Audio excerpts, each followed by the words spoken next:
Greetings, you brave souls, and welcome to the Shadow Frequency. I'm Chris Beach, your seasoned guide through the strange, coming to you from jolly old England, where the shadows have tales to tell, and I've spent over 2 decades on the airwaves spinning them.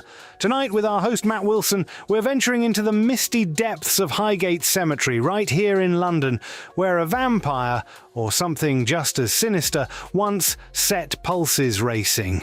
So settle in, my lovelies, and let's tune into the dark frequencies together.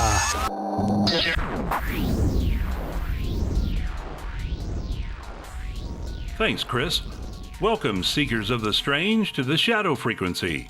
I'm your host, Matt Wilson, and tonight we're tuning into the eerie vibrations of a tale that's haunted North London for decades.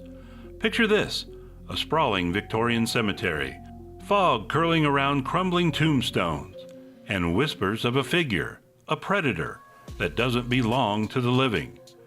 We're diving into the legend of the Highgate vampire. So dim the lights, grab your headphones, and let's step into the shadows. Highgate Cemetery. If you've never heard of it, imagine a place frozen in time. Established in 1839, it's one of London's magnificent 7 cemeteries. Sprawling, Gothic, and packed with ornate mausoleums and ivy-choked graves. By the late 1960s, it had fallen into disrepair, a perfect playground for ghost stories. But what emerged from Highgate wasn't just a ghost, it was something darker, something that drank blood. The story begins in 1967. Locals started reporting strange sightings near the cemetery gates. A tall figure cloaked in shadow with piercing red eyes that seemed to glow in the dark. People claimed they'd see it gliding, not walking, through the fog, vanishing when they got too close. Then came the animals. Foxes, rabbits, even birds, found drained of blood, their lifeless bodies scattered near the cemetery walls. Rumors spread like wildfire. A vampire was stalking Highgate. Enter David Ferrant. In February 1970, Ferrant wrote to the Hampstead and Highgate Express claiming he'd seen this spectral figure himself, a gray shape hovering near the tombs. He wasn't alone. Days later, another man, Sean Manchester, stepped into the spotlight. Manchester didn't just believe in the vampire, he said he was destined to hunt it. A self-proclaimed bishop and occult expert, Manchester described the entity as a classic vampire, tall, pale, with hypnotic eyes and a thirst for blood.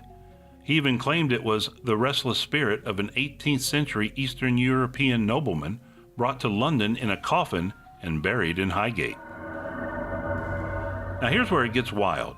Ferrant and Manchester didn't team up, they became rivals. Ferrant leaned into occult rituals, insisting the entity was a demonic spirit, not a vampire. Manchester, meanwhile, went full Van Helsing, vowing to stake the creature and end its reign of terror. The press ate it up. Headlines screamed about vampire sightings, and soon Highgate wasn't just a cemetery, it was a battleground. March 13th, 1970, Friday the 13th. That's when things hit a fever pitch. A TV crew aired a segment about the vampire, interviewing locals and both Ferrant and Manchester. They asked viewers, would you join a vampire hunt? The response was chaos. That night, hundreds of people, some armed with stakes, crosses, and garlic, stormed Highgate Cemetery. It was a mob, a modern-day witch hunt fueled by fear and fascination. Police tried to intervene, but the damage was done. Graves were vandalized, tombs pried open, and the legend only grew. So what did they find? Well, that depends on who you ask. Manchester claimed he tracked the vampire to a catacomb where he found an empty coffin and signs of occult activity. He later said he staked the vampire in a mansion near Highgate, burning its remains. Ferrant, on the other hand, was arrested that year in the cemetery with a stake and cross, though he swore he was banishing a spirit, not hunting a vampire. The courts didn't buy it. He spent time in jail for vandalism and disturbing the dead. But here's the kicker. The sightings didn't stop. Through the 70s and 80s, people kept reporting that tall, dark figure with red eyes. Some say it's still out there, lurking in the shadows of Highgate. Skeptics argue it was mass hysteria, maybe a prank gone too far. Others point to the drained animals. Hard to explain that away with psychology.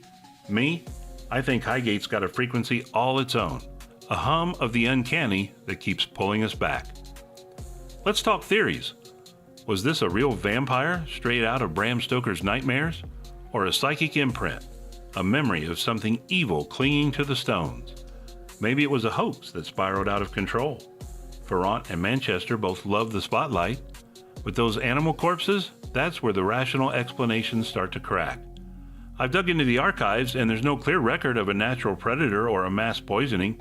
Something or someone was feeding in Highgate. Picture this for a moment. You're walking through Highgate at dusk. The air is thick with mist, the silence broken only by the crunch of gravel under your feet. You turn a corner and there it is. 7 feet tall, eyes like burning coals, staring right through you. What do? Run? Freeze? Or do you reach for a stake and step into the unknown? That's the question Highgate leaves us with. Ferrant and Manchester spent their lives chasing this mystery. Ferrant passed in 2019. Manchester's still out there insisting the vampire's legacy lingers. The cemetery's been cleaned up since the 70s, but the stories haven't faded. If you're ever in London, take a walk through Highgate. Just don't go alone. That's all for tonight, Shadow Seekers. If you've got your own tales of the unexplained, vampires, spirits, or something stranger, send them our way. Drop me a line in the comments. We're always listening. Until next time, keep your eyes on the dark corners and your ears tuned to the shadow frequency. I'm Matt Wilson. Stay curious and stay safe. And there we have it, folks. Another eerie journey on the shadow frequency comes to a close. This is Chris Beach, your voice from jolly old England, with over 20 years of radio mischief behind me, thanking you for joining Matt Wilson in the shadows of Highgate's vampire legend. If you've got a taste for the uncanny, don't be a stranger. Subscribe and pop back for more. Until next time, keep your wits sharp and your lanterns lit. Cheerio, my darlings.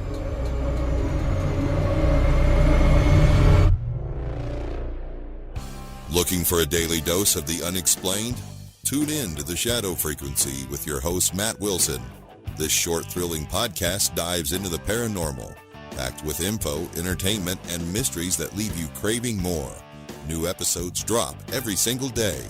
Find us on Facebook, YouTube, TikTok, Spotify, Amazon, Apple, iHeartRadio, and all your favorite podcast directories.